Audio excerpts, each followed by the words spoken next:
Dans un manoir rempli de luxe, une famille puissante se réunissait pour exhiber sa richesse et son influence.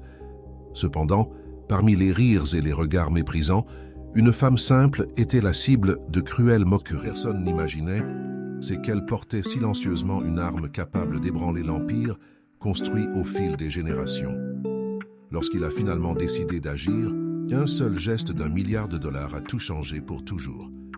Avant de suivre cette histoire époustouflante de pouvoir et de vengeance silencieuse, n'oubliez pas de vous abonner à la chaîne et d'activer la cloche pour plus d'histoires incroyables. La famille Alamo était un symbole de réussite, de richesse et d'influence. Marco, le patriarche, avait bâti un empire de toutes pièces. Son épouse, Elena, était connue pour son élégance impeccable et pour sa maîtrise des relations sociales familiales. Leurs enfants, Gabriel et Camille, furent élevés pour prendre un jour les rênes de cet empire. C'est lors d'un cocktail de charité que Gabriel rencontra Sofia. Contrairement aux femmes qu'il croisait habituellement dans son entourage, elle travaillait comme organisatrice d'événements. Sans nom de famille prestigieux ni compte en banque d'1 million de dollars, Sofia avait réussi à monter sa petite entreprise d'événements après des années de dur labeur. Ses yeux verts et intelligents captivèrent immédiatement l'attention de Gabriel. Difficile de ne pas remarquer qu'elle gérait tout avec un parfait mélange d'efficacité et de charme. « Tu es différent », dit-il après s'être approché avec 2 coupes de champagne. Sofia sourit et déclina poliment la boisson. « Je travaille, monsieur Alamo. »« Gabriel, s'il te plaît. » Et ça peut attendre la fin de la nuit, non? Ce qui avait commencé comme une conversation informelle s'est transformé en une relation que personne n'approuvait. La famille Alamo observait l'approche de Sofia avec suspicion. Elena, en particulier, n'a pas caché sa désapprobation lorsque son fils a annoncé leur relation. « Une organisatrice d'événements? Elle en veut clairement à ton argent », a commenté la matriarche lors d'un dîner de famille, sans se soucier que Sofia puisse l'entendre depuis la cuisine. Gabriel essayait de défendre sa petite amie, mais ses paroles étaient toujours plus faibles qu'elles n'auraient dû l'être. « Elle n'est pas comme ça, maman. Sofia a ses propres affaires. » « Une petite fête d'entreprise n'est pas exactement ce que nous appelons une entreprise, ma chère, » répondit Elena avec un sourire sarcastique. Malgré tout, l'amour semblait triompher. Après 1 an de relation, Gabriel demanda Sofia en mariage avec une bague qui coûtait plus cher que ce qu'elle avait jamais gagné en 1 an. La cérémonie était grandiose, comme on pouvait s'y attendre d'un Alamo, davantage pour plaire à sa famille que pour satisfaire les désirs de la mariée. Sofia essayait de s'adapter au nouveau monde. Elle a abandonné sa petite entreprise d'événementiel à la demande de Gabriel, insistant sur le fait qu'un Alamo n'avait pas besoin de travailler. « Tu peux te consacrer à des causes sociales, comme ma mère », lui a-t-il suggéré sans comprendre que pour Sofia, son travail était plus qu'un simple emploi. C'était son identité. Le premier dîner officiel en tant que membre de la famille fut un désastre. Assise à la table du manoir Alamo, Sofia ressentait chaque regard comme une petite aiguille dans sa peau. « Alors, Sofia, où as-tu acheté cette robe ?» demanda Camille, sa belle-sœur, avec un sourire qui n'atteignait pas ses yeux. « Elle est si simple.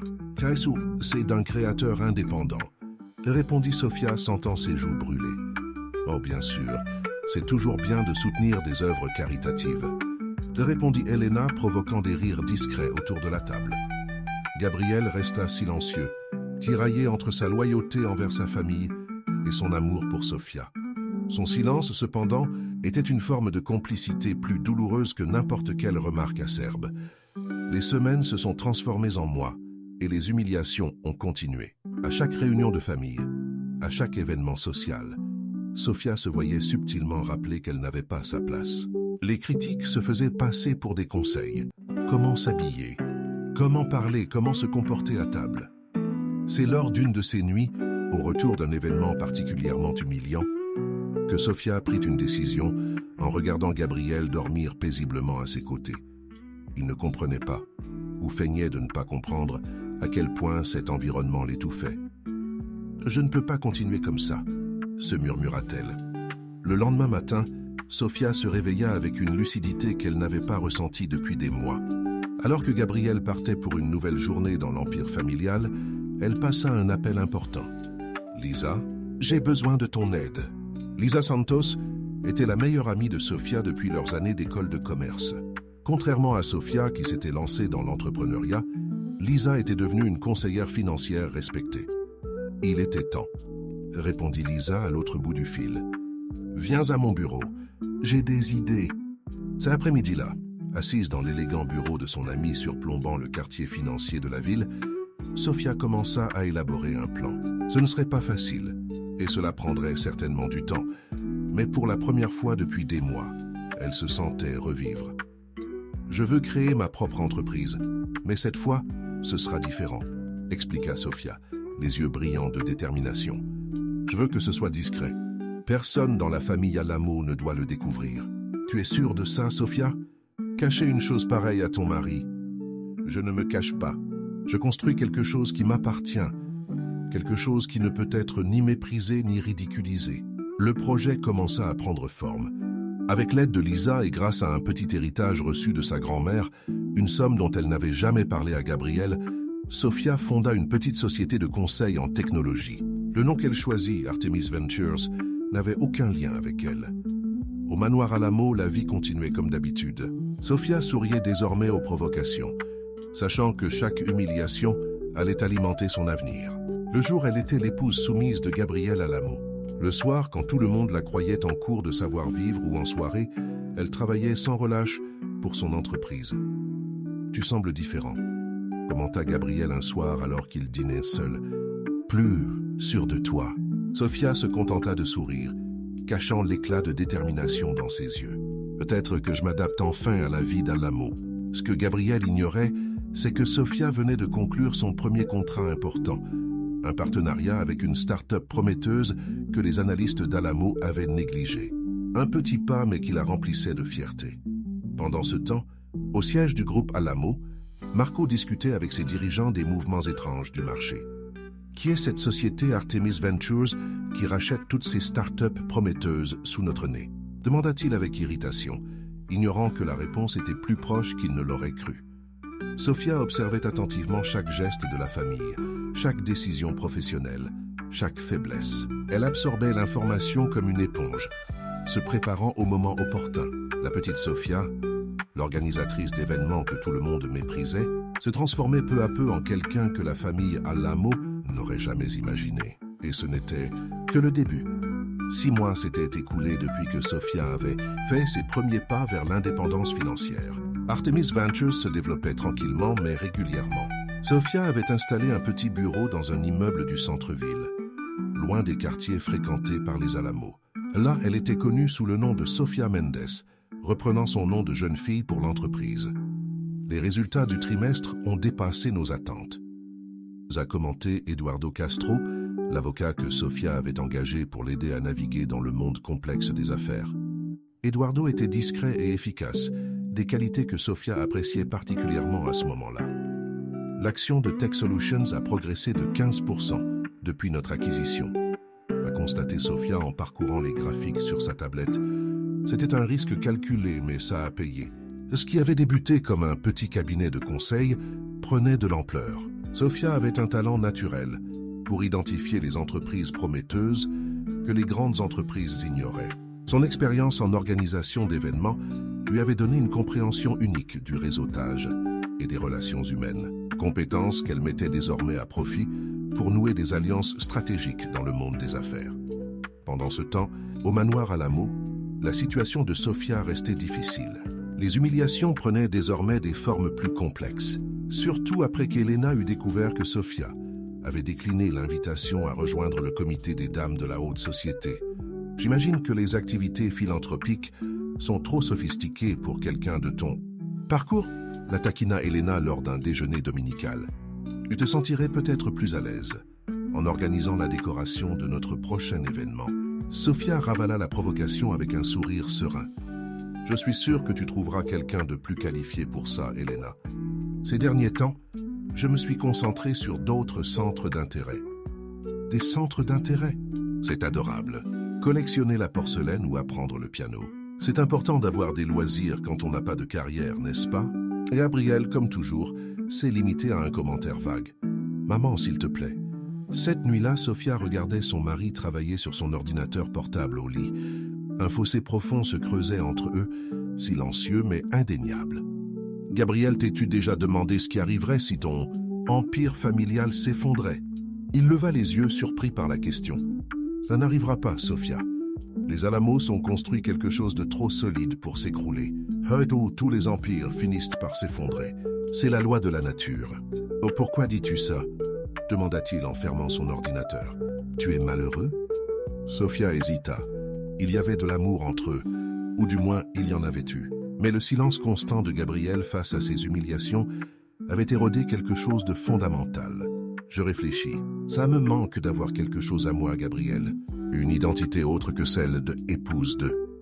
Je croyais qu'on était d'accord pour dire que tu n'étais pas obligé de travailler. Si tu veux t'occuper, maman peut. Je n'ai pas besoin que ta mère me donne un but. Interrompit Sofia plus fermement qu'elle ne l'aurait voulu. Adoucissant le ton, elle poursuivit. Je dis juste que j'ai besoin de quelque chose à moi. Gabriel soupira, comme s'il avait affaire à un enfant têtu. On verra ça plus tard. Maintenant, je dois préparer la réunion de demain. Papa va annoncer une restructuration majeure. Sofia hocha la tête, gardant cette information à l'esprit. Le lendemain, pendant que Gabriel était en réunion, elle appela Lisa. J'ai besoin que tu découvres tout sur la restructuration du groupe Alamo. Il semble que Marco envisage des changements importants. Lisa, qui travaillait alors comme consultante pour Artemis, a rapidement compris l'information. Il prévoit de vendre la division technologique pour se concentrer sur l'immobilier. C'est un pari risqué compte tenu de l'engouement pour le marché technologique. Sofia sourit. C'était l'occasion idéale.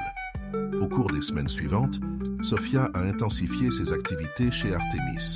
Elle devait se préparer à la mise en vente de la division technologique d'Alamo. Pour ce faire, elle avait besoin de capitaux supplémentaires et d'un allié stratégique. C'est lors d'une conférence sur l'innovation technologique que Sofia, discrètement présente en tant que représentante d'Artemis, a rencontré Ricardo Torres, fondateur de RT Enterprise. Ricardo était connu pour sa vision innovante et surtout pour être le principal rival commercial de la famille Alamo. Madame Mendes la salua-t-il après une conférence où Sofia avait posé des questions pertinentes. « K.S. Mouk, vos observations ont été extrêmement éclairantes. Monsieur Torres, répondit Sofia avec un sourire professionnel. J'applique simplement ce que j'ai appris en observant les erreurs et les réussites du marché. La conversation s'est déroulée naturellement, passant des sujets techniques aux visions plus larges de l'avenir de l'entreprise. Sofia savait qui était Ricardo et combien les Alamo le méprisaient, mais elle y voyait aussi un allié potentiel. Votre entreprise a connu une croissance impressionnante ces 6 derniers mois, a observé Ricardo, discrètement mais avec précision. J'avoue que votre stratégie m'intrigue. Je préfère l'efficacité à l'ostentation, répondit Sofia. Les résultats parlent plus que les apparences. Ricardo sourit, comme s'il avait trouvé une perle rare. J'aimerais poursuivre cette conversation dans un cadre plus propice. Que dirais-tu d'un dîner d'affaires la semaine prochaine? Sofia savait qu'elle s'engageait sur un terrain dangereux. Un dîner avec Ricardo Torres serait perçu comme une trahison par les Alamo, mais c'était précisément l'alliance dont elle avait besoin. Ce sera un plaisir, Monsieur Torres, mais je tiens à préciser que je garde mes relations d'affaires entièrement confidentielles. Naturellement, la discrétion est une vertu rare de nos jours. Cette même nuit, lors d'un autre dîner au manoir Alamo, Sofia écoutait les critiques habituelles avec un calme qui déconcertait même Elena. « Tu es particulièrement silencieuse aujourd'hui, ma chérie. » commenta sa belle-mère avec une fausse douceur. « Tu n'as rien d'intéressant à partager? » « Oh, bien sûr, j'avais oublié que ta vie est si limitée. » Camille rit ouvertement. « Maman, sois compréhensive. Tout le monde n'a pas d'histoire fascinante à raconter. » Sofia sourit simplement en pensant à l'empire qu'elle construisait secrètement et au dîner qu'elle avait organisé avec l'ennemi juré de la famille. Parfois, les histoires les plus intéressantes sont celles qui n'ont pas encore été racontées, répondit-il calmement en sirotant son vin. Marco, qui ignorait habituellement ce genre de provocation, regarda Sofia avec curiosité. L'espace d'un instant, elle craignit d'en avoir trop révélé, mais le patriarche reporta rapidement son attention sur son fils. « Gabriel, nous devons finaliser les détails de la vente de Tekal. Les Japonais ont augmenté leur offre à 500 millions. » Bipisa, Sofia a failli s'étouffer avec son vin. Tekal était le joyau de la division technologique d'Alamo. Le vendre 500 millions était presque un cadeau, compte tenu de son potentiel. Ce n'est pas un peu? Demanda Sofia avant de pouvoir s'arrêter. Tous les regards se tournèrent vers elle, surpris par son audace. Marco fronça les sourcils. Et depuis quand comprends-tu l'évaluation d'entreprise, Sofia? Cela me semble juste faible pour une entreprise avec le portefeuille de Tekal, répondit-elle gardant son calme. J'ai lu quelque chose là-dessus récemment. Oh, tu lis un magazine économique et maintenant tu es un expert, se moqua Elena. Laisse faire quelqu'un qui comprend, ma chérie. Ajouta Gabriel, en lui tapotant la main comme pour calmer un enfant. Papa sait ce qu'il fait. Sofia hocha humblement la tête, mais son esprit s'emballait. Elle venait de recevoir l'information la plus précieuse possible. Si Tekal devait être vendu pour 500 millions, Artemis devait agir vite. Le lendemain matin, alors que Gabriel partait au travail, Sofia a passé un appel crucial. Ricardo, ici Sofia Mendes. Pouvons-nous avancer notre dîner à ce soir? J'ai une proposition qui pourrait vous intéresser tous les deux. Cette nuit-là marquerait le véritable début de la transformation de Sofia. Elle n'était plus l'épouse humiliée, mais la stratège qui commençait à déplacer ses pièces sur l'échiquier. L'empire Alamo semblait inébranlable. Mais sous la surface, les premières fissures commençaient à se former, invisibles à tous, sauf à Sofia. Le restaurant choisi par Ricardo Torres se trouvait au dernier étage de l'un des immeubles les plus exclusifs de la ville, offrant une vue panoramique sur les illuminations nocturnes. Discret et élégant, il était fréquenté uniquement par une élite qui tenait à son intimité. Sofia arriva ponctuellement, vêtue d'un tailleur simple mais sophistiqué, bien loin de leurs épouses décoratives, que les Alamo connaissaient, Madame Mendes. Ricardo se leva pour la saluer, grand, les cheveux grisonnants aux tempes et le regard perçant. Il dégageait une confiance tranquille. Je dois dire que votre appel m'a pris par surprise. Les imprévus exigent une réaction rapide, répondit Sofia en acceptant la chaise que le maître d'hôtel lui avait apportée. Merci d'avoir adapté votre emploi du temps. Après les premiers rituels du dîner, Sofia est allée droit au but. Je crois que nous sommes face à une opportunité unique, Monsieur Torres. Le groupe Alamo est sur le point de vendre Tekal à un prix bien inférieur à la valeur du marché. Ricardo haussa les sourcils, sincèrement surpris. Et c'est inattendu. Tekal est le fleuron de leur division technologique. Exactement.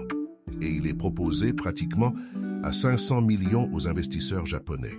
Comment avez-vous obtenu cette information? La question était accompagnée d'un regard perçant. Sofia garda le regard fixe. Disons simplement que j'ai accès à des conversations qui n'atteindraient pas le marché normalement. Un silence s'installa, tandis que Ricardo l'observait d'un œil neuf. Vous n'êtes pas seulement la fondatrice d'Artemis Ventures, n'est-ce pas? Sofia but une gorgée de vin, réfléchissant soigneusement à ses paroles. Révéler son identité complète était un risque, mais aussi une étape nécessaire vers l'alliance qu'elle comptait former. Mon nom complet est Sofia Mendes Alamo. Je suis marié à Gabriel Alamo. Ricardo a failli s'étouffer avec son verre. C'est inattendu. La vie est pleine de surprises, n'est-ce pas? Sofia sourit sereinement. Je trace ma propre voie, Monsieur Torres. Loin de l'empire Alamo. Pourquoi?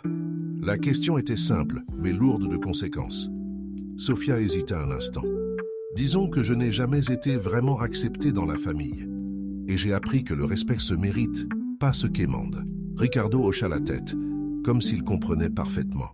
Et maintenant, il me propose une alliance, à moi, la plus grande rivale de sa famille en matière de mariage.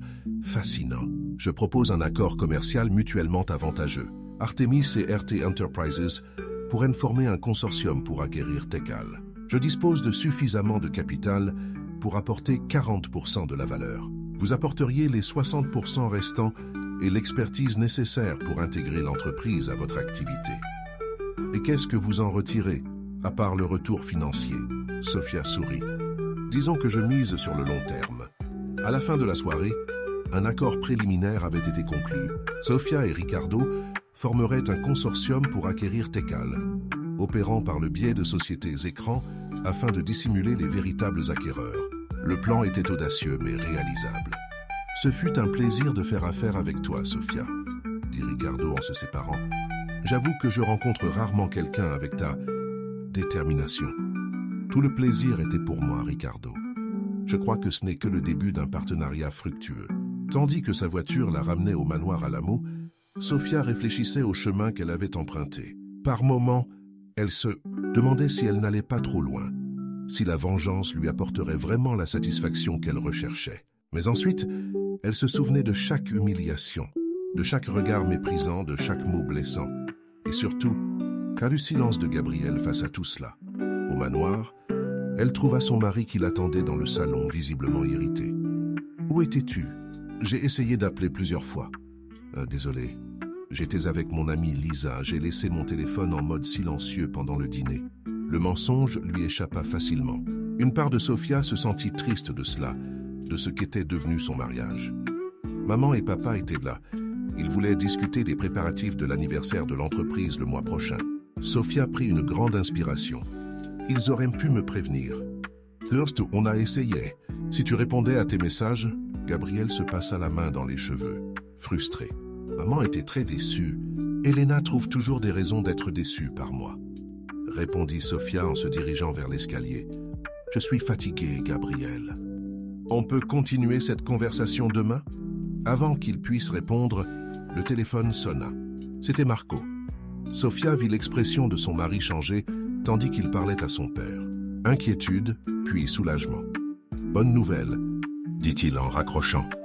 Les Japonais ont augmenté leur offre à 550 millions. Papa acceptera. Sofia gardait une expression neutre, mais intérieurement elle souriait. Son plan fonctionnait. L'annonce d'un acheteur potentiel, stratégiquement placé par Ricardo, faisait déjà son effet. « Comme c'est merveilleux », répondit-il simplement en montant dans sa chambre. Au cours des semaines suivantes, Sofia partageait son temps entre sa vie d'épouse d'Alamo et son poste de cadre chez Artemis. L'entreprise connaissait une croissance rapide et occupait désormais un étage entier de l'immeuble de bureaux. De nouveaux talents furent recrutés, tous soigneusement sélectionnés non seulement pour leurs compétences, mais aussi pour leur discrétion. Lisa, désormais directrice financière d'Artemis, a aidé Sofia à gérer la croissance rapide. « Les investisseurs sont impressionnés par nos résultats », a-t-il déclaré lors d'une réunion. « Nous recevons des propositions de financement qui permettraient de doubler notre capital. N'acceptez que ce qui est nécessaire à l'opération Tekal », a ordonné Sofia. « Je ne veux pas diluer notre contrôle plus que nécessaire. » Pendant ce temps, au manoir Alamo, les préparatifs du 30e anniversaire du groupe battaient leur plein. Sofia regardait Elena diriger décorateurs et organisateurs d'une main de fer, se souvenant de l'époque où elle-même était de l'autre côté, organisant des événements pour des clients exigeants. « Sofia, ma chère », lança Elena avec une fausse douceur. « Et puisque tu as tant d'expérience en matière de fête, j'aimerais ton avis. Penses-tu qu'on devrait utiliser des orchidées blanches ou des lys dans la salle principale ?» Sofia sourit. « Pourquoi pas des roses rouges ?» Elles symbolisent la puissance et la passion. Ça convient mieux à l'occasion, tu ne trouves pas? Elena fronça les sourcils. Les roses sont si communes. Parfois, l'extraordinaire se cache dans ce qui semble ordinaire, répondit Sofia, quittant la pièce avant que sa belle-mère ne puisse riposter. Les négociations pour Tekal avançaient rapidement. Les Japonais, poussés par l'intérêt soudain d'autres acheteurs, relevèrent leur offre à 600 millions. Marco, impatient de conclure la vente et de se concentrer sur l'immobilier, était sur le point d'accepter. C'est à ce moment-là que le consortium secret formé par Sofia et Ricardo a officiellement lancé l'appel d'offres, offrant 650 millions par l'intermédiaire d'une société écran enregistrée aux îles Caïmans. L'offre était assortie d'une condition, une exclusivité commerciale de 30 jours. Papa est ravi, a commenté Gabriel au cours du dîner. La vente de Tekal financera notre expansion dans l'immobilier et il nous reste une marge considérable. Qui sont les acheteurs ? Demanda Sofia d'un ton innocent. Une société étrangère. Papa a dit que ce sont des investisseurs institutionnels. Pas de quoi s'inquiéter. Sofia hocha la tête, dissimulant un sourire. L'ignorance des Alamos quant à l'acquéreur de leurs précieux biens était un élément clé de leur plan. L'acquisition a été finalisée en un temps record. Tekal faisait désormais officiellement partie du consortium, Sofia contrôlant 40% de l'entreprise via Artemis. Le virement bancaire, le plus gros investissement jamais réalisé par Sofia, s'est déroulé dans le plus grand secret. Une semaine seulement après la conclusion de l'accord, Sofia était dans son bureau chez Artemis lorsqu'Eduardo, son avocat, est entré avec un sourire triomphant. Nous venons de recevoir la confirmation. Tekal a été officiellement transféré au consortium. Félicitations, Sophia. Tu détiens désormais 40% de l'une des entreprises technologiques les plus prometteuses du marché. Sophia regardait par la fenêtre de son bureau, contemplant la ville en contrebas. Tekal n'était qu'une première étape. Son plan allait bien au-delà de l'acquisition d'entreprises. Il s'agissait de bâtir quelque chose de si puissant qu'aucun Alamo ne pourrait plus jamais l'ignorer ou le rabaisser. Eduardo, j'ai besoin que tu prépares les documents pour notre prochaine étape. Nous allons lancer l'acquisition de PropTech. L'avocat parut surpris. PropTech? Mais c'est le principal fournisseur de technologie du secteur immobilier du groupe Alamo. Sophia sourit. Exactement. Ce soir-là, lors du dîner au manoir, Sophia écoutait avec un intérêt renouvelé les conversations d'affaires. Marco parlait avec animation de l'expansion immobilière qu'il prévoyait. Grâce au capital issu de la vente de Tekal, nous pouvons enfin avancer sur le projet Horizonte. Ce sera le plus grand projet de l'histoire du groupe et les fournisseurs de technologie. Maintenant qu'ils ont vendu Tekal, Sophia laissa la question en suspens, feignant une curiosité désinvolte. « Nous avons des partenaires fiables », répondit Marco en la regardant avec une pointe de suspicion. « PropTech est notre principal fournisseur depuis des années. » Sophia hocha la tête et but une gorgée de vin pour dissimuler son sourire. Elles ignoraient que leur prochaine acquisition était déjà en cours. Pièce par pièce, elles construisaient un puzzle qui, une fois terminé, changerait à jamais l'équilibre des pouvoirs au sein de la famille Alamo. L'empire qu'ils bâtissaient grandissait silencieusement dans l'ombre, prêt à émerger au moment idéal. Et ce moment approchait à grands pas. La grande salle de bal de l'hôtel impérial resplendissait grâce au décor luxueux choisi pour célébrer le 30e anniversaire du groupe Alamo. Des lustres en cristal reflétèrent la lumière sur les invités en tenue de soirée, les coupes de champagne trinquaient sans cesse pour célébrer le succès de l'empire commercial. Et au cœur de l'événement, la famille Alamo recevait des félicitations dignes d'une famille royale. Sophia observait la scène avec un détachement calculé. Sa tenue, bien qu'élégante, était volontairement sobre, contrastant avec les bijoux extravagants et les vêtements de créateurs qui prédominaient parmi les femmes présentes. Elle avait appris que parfois, la véritable sophistication résidait dans la subtilité. « Tu aurais pu faire plus d'efforts », murmura Elena en passant, examinant son apparence d'un œil critique. « C'est l'anniversaire de l'entreprise familiale, après tout. Je suis ici pour célébrer des réussites, pas pour participer à un défilé de mode. » répondit calmement Sophia. Elena rit avec dédain. « Comme si tu savais quoi que ce soit sur la réussite en affaires. Si la belle-mère savait que la femme qu'elle méprisait avait récemment acquis non seulement Tekal, mais venait également de conclure l'achat de PropTech, le principal fournisseur de technologie pour les projets immobiliers des Alamo, son sourire condescendant s'estomperait sûrement. La soirée s'est poursuivie avec des discours grandioses et des promesses ambitieuses. Marco Alamo, au centre de la scène, a fièrement annoncé le nouveau méga-projet du groupe. Horizonte sera le plus grand projet immobilier jamais construit aux États-Unis. Un complexe alliant technologie de pointe, durabilité et luxe incomparable. Des applaudissements enthousiastes suivirent l'annonce. Sophia remarqua Ricardo Torres dans un coin de la salle, observant la scène avec un léger sourire ironique. Leurs regards se croisèrent brièvement. Une communication silencieuse entre conspirateurs. Gabriel s'approcha, 2 flûtes à champagne à la main. « Tu es inhabituellement silencieuse ce soir. » commenta-t-il en lui offrant l'un des verres. « J'observe simplement. » répondit Sophia en acceptant le verre. « Ton père semble très confiant dans le projet Horizon. » Et pourquoi pas? Grâce au capital issu de la vente de Tekal et à notre partenariat avec PropTech, nous avons tout ce qu'il faut pour faire de ce projet le plus grand succès de l'histoire du groupe. Sophia but une gorgée de champagne en dissimulant un sourire. L'ignorance de Gabriel quant au véritable propriétaire de la PropTech était presque touchante par sa naïveté. La fête continua tard dans la nuit. À un moment, Sophia se retrouva seule sur l'un des balcons, contemplant les lumières de la ville. C'est alors que Ricardo s'approcha discrètement. Une célébration impressionnante, commenta-t-il debout à ses côtés, à distance respectueuse. Les Alamos savent vraiment exercer le pouvoir. Les apparences ne reflètent pas toujours la réalité, répondit doucement Sophia. Au fait, félicitations pour l'acquisition de PropTech. C'était une brillante décision. Merci. Je suis juste surpris que personne n'ait encore remarqué le changement de propriétaire. Ricardo sourit. Rares sont ceux qui prennent la peine de consulter les registres des entreprises. Ils sont trop occupés à célébrer leur propre grandeur. Leur conversation fut interrompue par l'arrivée soudaine de Camille Alamo, qui leur lança un regard suspicieux. « Sofia, ma chérie, je ne savais pas que toi et Ricardo Torres étiez amis », commenta-t-il avec un venin à peine dissimulé dans la voix. « On était juste en train de commenter la vue magnifique. » Ben, répondit calmement Sofia. « Monsieur Torres et moi venons de nous rencontrer. » Ricardo, fort de son expérience des réseaux sociaux, était parfaitement adapté à ce rôle. « Madame Alamo, je félicitais justement votre belle-sœur pour son excellent goût. Cet hôtel était un excellent choix pour cette célébration. » Camille ne semblait pas convaincue, mais l'appel d'Elena pour une photo de famille a donné à Sofia l'excuse parfaite pour s'éloigner. « Si vous voulez bien m'excuser, » dit-elle en se dirigeant vers le groupe familial. La photo était un exercice d'harmonie factice. Des sourires travaillés et des poses artificielles masquaient les tensions sous-jacentes.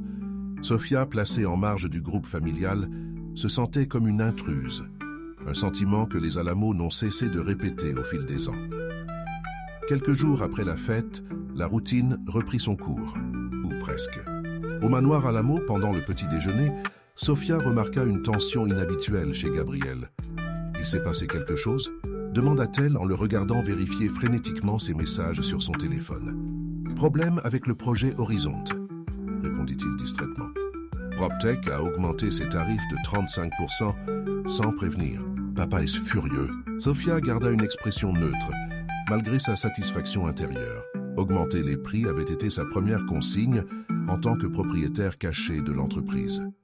Cela pourrait-il compromettre le calendrier du projet, et le budget aussi? Nous essayons de négocier, mais ils semblent inflexibles. Peut-être qu'il devrait chercher d'autres fournisseurs, suggéra Sofia innocemment. Gabriel secoua la tête. Impossible à ce stade. PropTech a développé des systèmes propriétaires spécialement pour l'Horizon. Nous sommes pratiquement leurs otages maintenant, exactement comme Sofia l'avait prévu. La dépendance technologique était un piège qu'elle avait méticuleusement préparé. Pendant ce temps, au siège d'Artemis Ventures, Sofia participait à une visioconférence avec des investisseurs internationaux. L'entreprise avait connu une croissance exponentielle ces derniers mois, attirant l'attention des marchés financiers mondiaux. Notre stratégie d'acquisition sélective s'est avérée extrêmement fructueuse, a-t-elle expliqué avec la confiance d'une PDG chevronnée.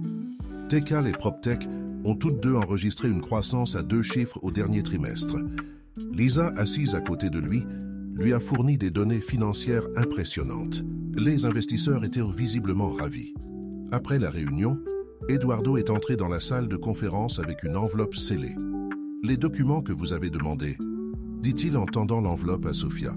« Nous avons pu cartographier l'intégralité de la structure financière du groupe Alamo, y compris les sociétés offshore. » Sofia ouvrit l'enveloppe et examina attentivement les documents. Ce qu'elle vit confirma ses soupçons. L'empire Alamo, apparemment inébranlable, dissimulait d'importantes faiblesses. Une série d'opérations financières risquées soutenait la récente expansion du groupe, notamment le projet Horizon. « Ils sont plus vulnérables que je ne l'imaginais », a commenté Sofia en étudiant les chiffres. « Si le projet Horizon est retardé ou dépasse son budget, le groupe tout entier pourrait être confronté à une crise de liquidité. » Et ajouta Lisa en examinant les documents par-dessus l'épaule de Sofia. Surtout compte tenu du montant des prêts contractés. Sofia hocha la tête pensive. Nous devons passer à la phase suivante. Combien de capitaux pouvons-nous lever à court terme? Avec nos actifs actuels et la ligne de crédit approuvée, environ 800 millions, a répondu Lisa. Assez pour commencer. Eduardo prépare la documentation pour que nous puissions commencer à acquérir des actions du groupe Alamo sur le marché libre, discrètement par petits blocs. L'avocat parut surpris. C'est audacieux. Les Alamos contrôleront la réaction du marché lorsqu'ils l'apprendront. Quand ils le découvriront, il sera trop tard, répondit Sofia d'un ton décisif. Et puis, j'ai encore une carte à jouer. Ce soir-là, Sofia dînait seule au manoir lorsqu'elle reçut un message de Ricardo Torres, lui demandant un rendez-vous urgent. Prétextant un mal de tête, elle se retira tôt dans sa chambre et, après s'être assurée que Gabriel était occupé à son bureau, se glissa discrètement par l'entrée de service. Le lieu de rendez-vous était un petit café éloigné du centre, peu fréquenté par les connaissances des Alamo. Ricardo l'attendait déjà à une table au fond. « Merci d'être venu si vite », dit-il dès que Sofia s'assit. « J'ai reçu des informations qui pourraient être cruciales pour vos projets. J'écoute. » Le projet Horizonte présente des problèmes bien plus graves que ne l'admettent publiquement les Alamos.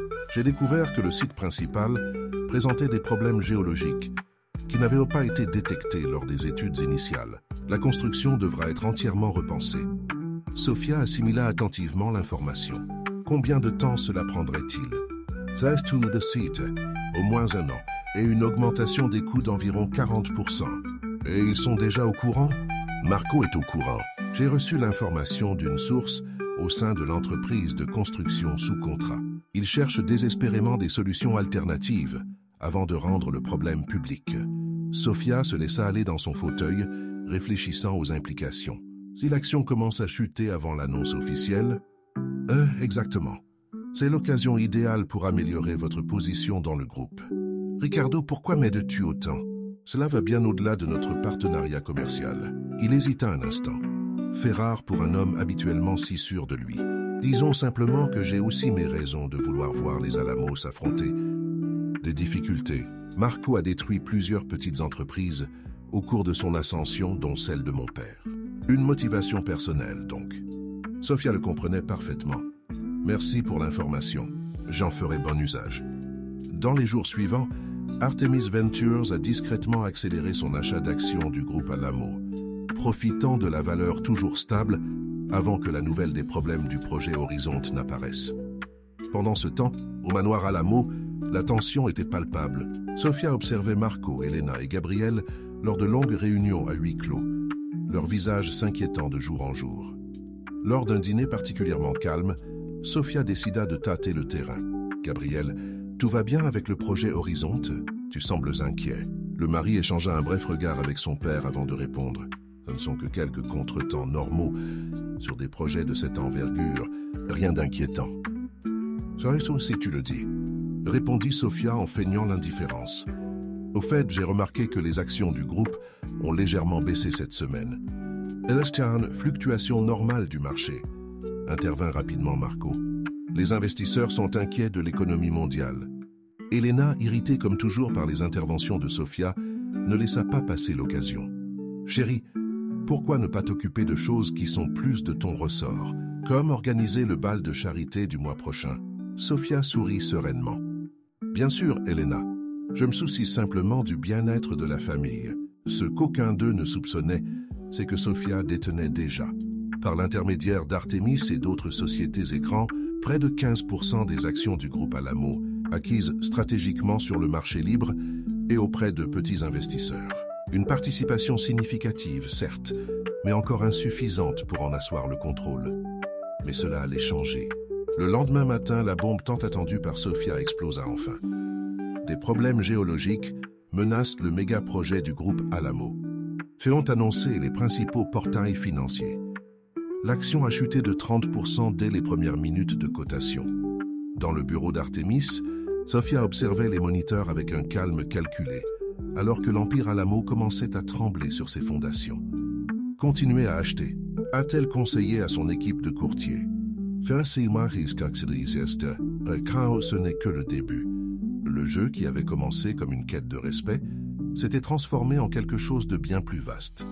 Sofia ne recherchait plus seulement la reconnaissance, elle voulait désormais le pouvoir. Le pouvoir de montrer à tous les Alamos que la femme qu'ils avaient longtemps méprisée serait celle qui déciderait de leur destin. La crise du groupe Alamo s'aggravait de jour en jour.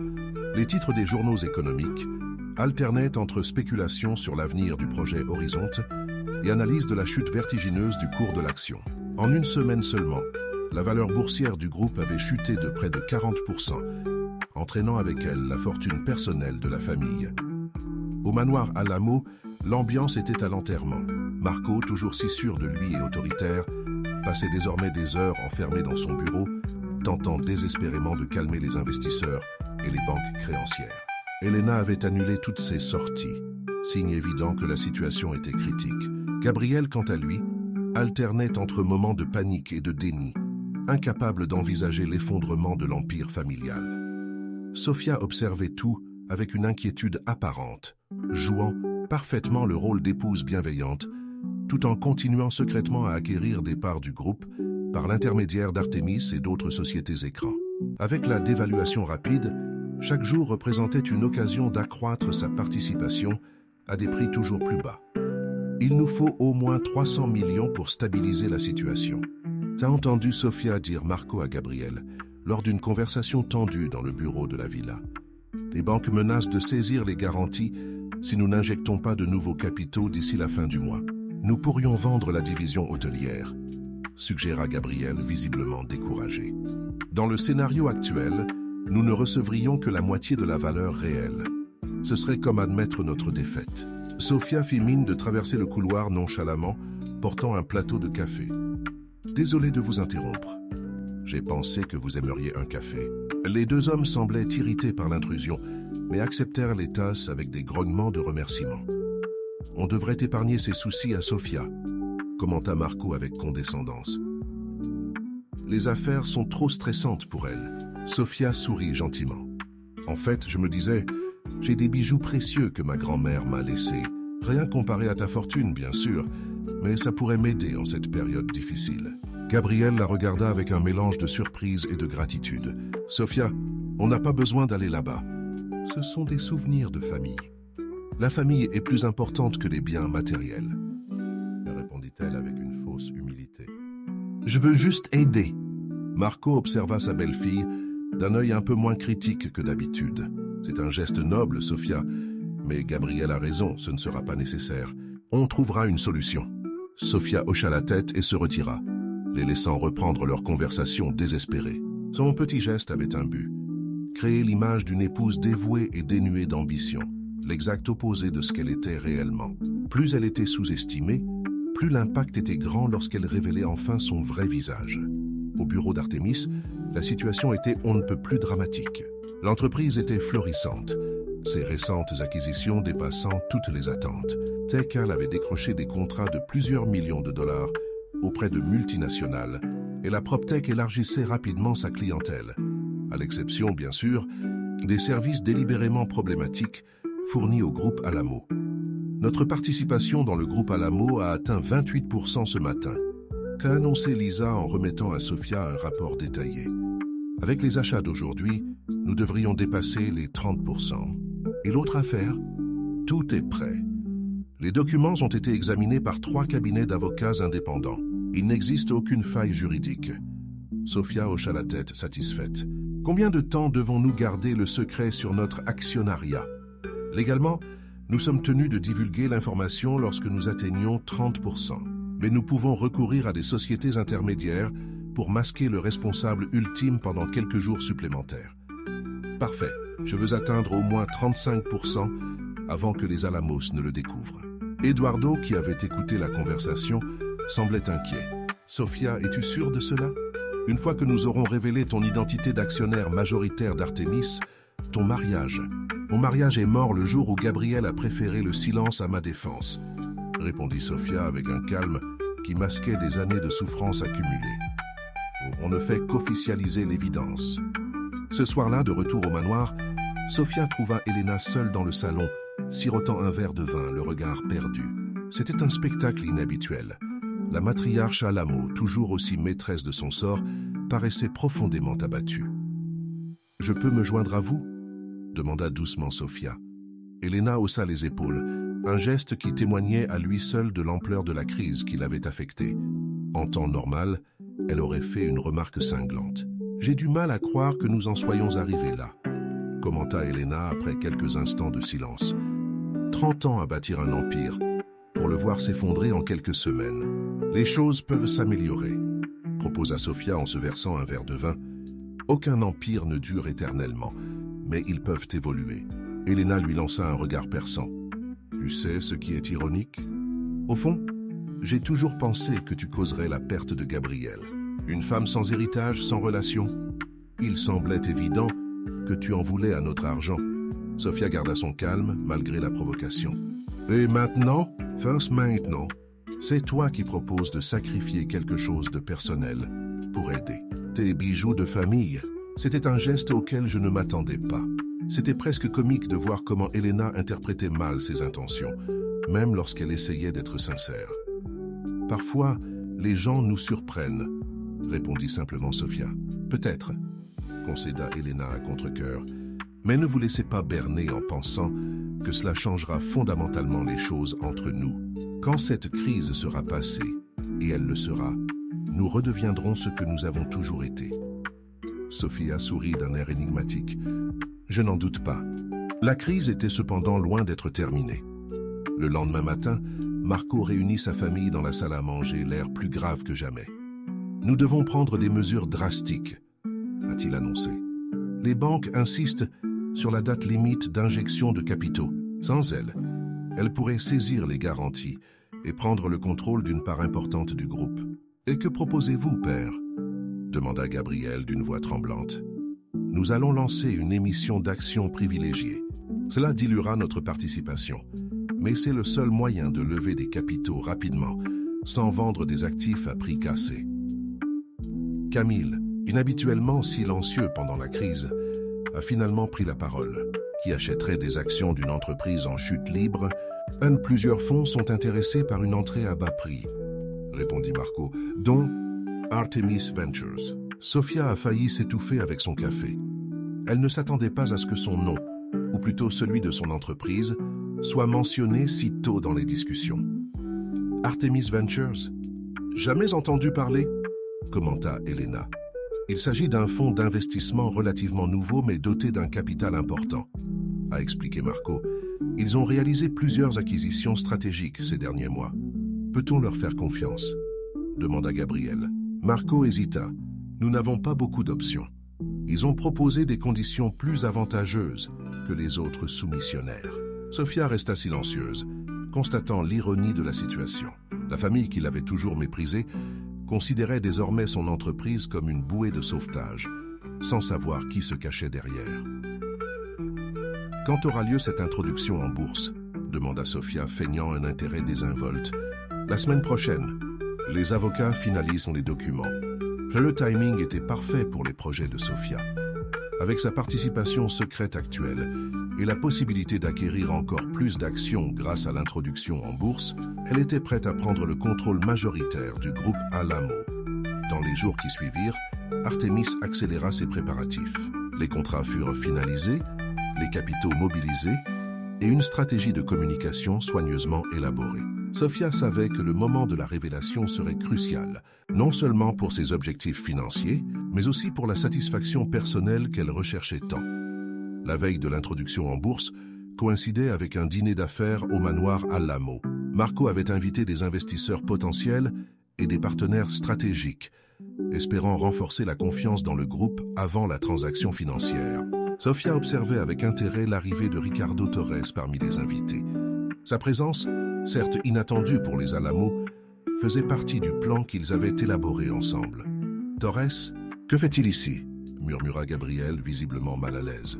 « J'ai reçu des informations selon lesquelles il envisage d'investir dans le groupe, » a répondu Marco.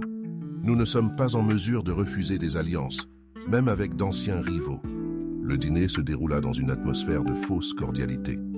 Marco, usant de tout son charme d'homme d'affaires chevronné, tenta de convaincre l'assistance que la crise n'était qu'un contretemps passager. Elena, retrouvant un peu son calme habituel, mena des conversations agréables, comme si la famille n'était pas au bord de la faillite. À un moment donné, Ricardo s'est discrètement approché de Sofia alors qu'elle se servait à la table des boissons. « Tout est prêt pour demain », murmura-t-il, feignant de commenter le vin. Les documents seront livrés immédiatement après la conclusion de l'offre. Sofia hocha légèrement la tête. Et les journalistes le confirmaient. Ils seront présents au siège du groupe pour la conférence de presse relative à l'offre publique d'achat d'actions. Le plan était en marche. Après l'introduction en bourse, lorsque le groupe Alamo annoncerait les résultats de la levée de fonds, Sofia se révélerait actionnaire majoritaire d'Artemis Ventures et, par conséquent, nouvel actionnaire majoritaire du groupe. L'effet de surprise serait dévastateur pour la famille, qui l'avait toujours traitée comme une intruse insignifiante. Le lendemain matin, Sofia se réveilla tôt, se préparant méticuleusement pour la journée qui allait tout changer. Elle choisit un tailleur noir impeccable, non plus l'allure soumise que les Alamos attendaient d'elle, mais l'image d'une dirigeante puissante et sûre d'elle. « Tu sors ?» demanda Gabriel endormi en la regardant se préparer. « Oui, j'ai des engagements. Je ne serai peut-être pas loin. Aujourd'hui est un jour important pour la famille, Sofia. L'offre publique. »« Je le sais, » répondit-elle avec un sourire énigmatique. « Croyez-moi, je suis parfaitement consciente de l'importance de cette journée. » Gabriel parut momentanément confus par sa réponse, mais reporta bientôt son attention sur son téléphone, où des dizaines de messages l'attendaient déjà. Sofia s'est rendue au bureau d'Artemis, où une équipe élargie l'attendait. Avocats, conseillers financiers, spécialistes de la communication. Tous étaient mobilisés pour ce qui allait être le jour le plus important de l'histoire de l'entreprise. Les documents d'acquisition sont prêts, a informé Eduardo. Dès que l'offre sera finalisée, nous pourrons dévoiler notre position consolidée. « Où et de combien parlons-nous » demanda Sofia, même si elle connaissait déjà approximativement la réponse. « Avec les actions que nous détenons déjà et le bloc supplémentaire que nous allons acquérir aujourd'hui, nous atteindrons 51% du capital avec droit de vote du groupe Alamo. Contrôle majoritaire. L'objectif ultime de sa stratégie à long terme était sur le point d'être atteint. La conférence de presse au siège du groupe est prévue à 16 heures, a déclaré l'attaché de presse. Nous avons confirmé votre présence sans révéler votre identité, mais uniquement celle de représentants d'Artemis. Sofia hocha la tête, mêlée d'anxiété et de détermination. Ah, parfait!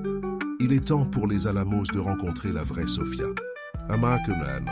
Pendant ce temps, au siège du groupe Alamo, l'offre publique d'achat d'actions progressait à un rythme soutenu. Comme prévu, Artemis s'est imposé comme le principal acheteur, acquérant le plus gros bloc d'actions nouvellement émises. Marco, d'abord soulagé par le succès de la levée de fonds, a commencé à exprimer son inquiétude en constatant la concentration des achats. « Nous devons en savoir plus sur cet Artemis », a-t-il déclaré à ses conseillers. « Il est étrange qu'un fonds relativement nouveau s'intéresse autant à notre groupe. » La réponse viendrait plus tôt qu'il ne l'imaginait. À 15 heures, 1 heure avant la conférence de presse prévue, les principaux médias financiers recevaient simultanément un communiqué officiel. Artemis Ventures révèle sa participation majoritaire dans le groupe Alamo après avoir finalisé l'acquisition de 51% des actions avec droit de vote. Le séisme financier fut immédiat. Les analystes se sont empressés de comprendre comment une entreprise quasiment inconnue avait réussi, en quelques semaines, à prendre le contrôle de l'un des plus grands conglomérats du pays. Et plus intriguant encore, qui se cachait derrière Artemis. Au siège du groupe, le chaos régnait. Marco exigeait des explications. Des avocats étaient appelés en urgence, et Gabriel semblait complètement perdu au milieu de cette agitation. Qu'aucun d'eux, cependant, ne faisait le lien évident avec l'absence de Sofia ce jour crucial. À 16 heures précises, les ascenseurs du hall principal du siège du groupe Alamo ont ouvert. Les journalistes présents à la conférence de presse, désormais beaucoup plus nombreux, suite à l'explosion de la bombe, ont braqué leurs caméras et leurs micros vers la silhouette qui émergeait d'un pas assuré et la tête haute. Sofia Mendes Alamo n'est plus l'épouse soumise et méprisée, mais la nouvelle maîtresse de l'Empire qui l'avait humiliée pendant si longtemps. Le silence qui suivit l'entrée de Sofia dans le hall du siège du groupe Alamo était presque assourdissant. Journalistes, cadres et employés la regardèrent, stupéfaits, se diriger d'un pas assuré vers la scène dressée pour la conférence de presse. Impeccablement vêtue d'un tailleur noir, la coiffure impeccable et une expression sereine qui masquait son trouble intérieur, Sofia dégageait une autorité que personne ne lui avait jamais associée. Au fond de la salle, Sofia vit les visages choqués de Marco, Elena et Gabriel. Ils avaient été informés quelques minutes avant son arrivée de l'identité du contrôleur d'Artemis, mais voir Sofia assumer physiquement ce rôle semblait avoir un impact encore plus dévastateur que la nouvelle elle-même. « Bonjour à tous », y commença Sofia au micro, sa voix ferme résonnant dans la salle silencieuse. Comme annoncé précédemment, Artemis Ventures a finalisé aujourd'hui l'acquisition d'une participation majoritaire dans le groupe Alamo. En tant que fondatrice et PDG d'Artemis, J'annonce personnellement que je prendrai également la présidence du conseil d'administration du groupe. » Les flashs des appareils photo ont clignoté sans interruption, immortalisant ce moment historique. Les expressions choquées ont cédé la place à une avalanche de questions qui se chevauchaient. « Madame Al-Lamo, comment avez-vous réussi à acquérir secrètement autant d'actions du groupe? Pourquoi avez-vous caché vos activités commerciales à la famille de votre mari? Ce geste était-il prévu pour se venger des humiliations que vous avez subies? » Sophia a gardé son sang-froid, répondant avec la confiance de quelqu'un qui avait répété ce moment d'innombrables fois dans son esprit. Artemis Ventures a été fondée il y a environ 2 ans, grâce à un capital d'amorçage issu d'un héritage familial. Nos acquisitions stratégiques dans les secteurs de la technologie et de l'immobilier ont généré des rendements exceptionnels, nous permettant une croissance rapide. L'acquisition du groupe Al-Lamo était une décision purement commerciale, fondée sur une analyse de valeur et de potentiel de reprise. C'était une demi-vérité, bien sûr. La motivation personnelle était là et elle était puissante. Mais Sophia savait qu'elle devait se présenter comme une dirigeante calculatrice et non comme une épouse vengeresse. Du fond de la salle, Sophia vit Gabriel s'avancer vers elle, le visage crispé par un mélange de colère et de confusion. Des agents de sécurité se postèrent discrètement, mais elle fit signe que tout allait bien. « Sophia, c'est quoi ce truc absurde ?» demanda-t-il d'une voix forte, ignorant les caméras. « Comment as-tu pu nous faire ça? À ma famille ?» Un silence tendu s'abattit sur la pièce. Tous les regards se tournèrent vers la confrontation entre mari et femme. C'était le moment que Sophia redoutait le plus et, paradoxalement, qu'elle attendait le plus. « Je n'ai rien fait à ta famille, Gabriel, » répondit-elle calmement au micro. « J'ai simplement construit ma propre entreprise, comme j'en ai toujours rêvé. Que nos chemins professionnels se soient ainsi croisés est une ironie du sort. » Ironie? La voix d'Elena s'éleva tandis qu'elle approchait. C'était calculé depuis le début. Tu nous as tous trompés. Sophia gardait son calme, consciente que les caméras enregistraient chaque mot. Ai-je fait une erreur? C'est un point de vue intéressant, Elena. Pendant des années, j'ai essayé de partager mes idées, de montrer que je pouvais contribuer au groupe. J'ai été systématiquement rabaissé, ridiculisé et exclu. J'ai donc décidé de tracer ma propre voie. Marco, plus réservé que sa femme et son fils, s'approcha également. « Ça ne tiendra pas, Sophia. Nos avocats contesteront cette acquisition. Il y avait un conflit d'intérêts évident. Nos avocats sont les bienvenus pour examiner chaque document, chaque transaction. » Répondit Sophia avec assurance. Tout a été réalisé dans le plus strict respect de la légalité. 3 cabinets indépendants ont vérifié la structure de la transaction. Les journalistes ont absorbé avec gourmandise chaque mot de l'échange, conscients qu'ils étaient témoins de l'un des plus grands drames commerciaux et familiaux de l'histoire récente. « Pourquoi, Sophia ?» La voix de Gabriel sonnait désormais plus blessée que furieuse. « Pourquoi ne m'as-tu rien dit ?» La question frappa Sophia là où elle se sentait le plus vulnérable. L'espace d'un bref instant, son masque de dirigeante impitoyable vacilla, révélant la femme blessée qui subsistait derrière cette façade. « Combien de fois m'as-tu défendu quand ta famille m'humiliait, Gabriel? Combien de fois as-tu choisi de me soutenir au lieu de me taire ?» Elle marqua une pause significative. « Exactement, jamais. Ton silence était la réponse dont j'avais besoin. » La conférence de presse fut interrompue par Eduardo, qui murmura quelque chose à l'oreille de Sophia. Elle acquiesça et se tourna vers les journalistes. « Mesdames et messieurs, j'ai d'autres engagements. Une équipe communication restera disponible pour répondre à vos questions. Merci à tous de votre présence. » Sur ces mots, Sophia quitta la scène, suivie de son équipe, ignorant les appels insistants des journalistes et les regards furieux de la famille Al-Lamo. Entrant dans l'ascenseur privé, elle s'autorisa enfin à respirer profondément. L'adrénaline qui l'avait soutenue pendant la confrontation commençait à retomber, la laissant légèrement tremblante. « Tu as été brillante », a commenté Lisa qui l'attendait dans l'ascenseur. « Tu es restée ferme et professionnelle, malgré les moqueries. »« Ainsi ce n'est pas fini », répondit Sophia. « Ce n'était que le début de la tempête. » Dans la voiture qui les ramenait au bureau d'Artemis, Sophia a reçu un appel de Ricardo Torres. « Une performance impressionnante », a-t-il déclaré. Les médias financiers en parlent avec enthousiasme. L'épouse sous-estimée devenue propriétaire majoritaire de l'Empire est le titre du moment. « On a eu ce qu'on voulait », répondit Sophia. « Maintenant vient le plus dur. Prouver que ce n'était pas seulement une vengeance, mais une décision commerciale judicieuse. Les chiffres sont de votre côté. Nos analyses montrent que le groupe Alamo dispose d'un potentiel de redressement important grâce à une restructuration adéquate. Qu'en est-il de la proposition dont nous avons discuté? Tout est en bonne voie. Dès votre confirmation, nous annoncerons le partenariat stratégique entre RT Enterprises et le groupe Alamo sous votre direction.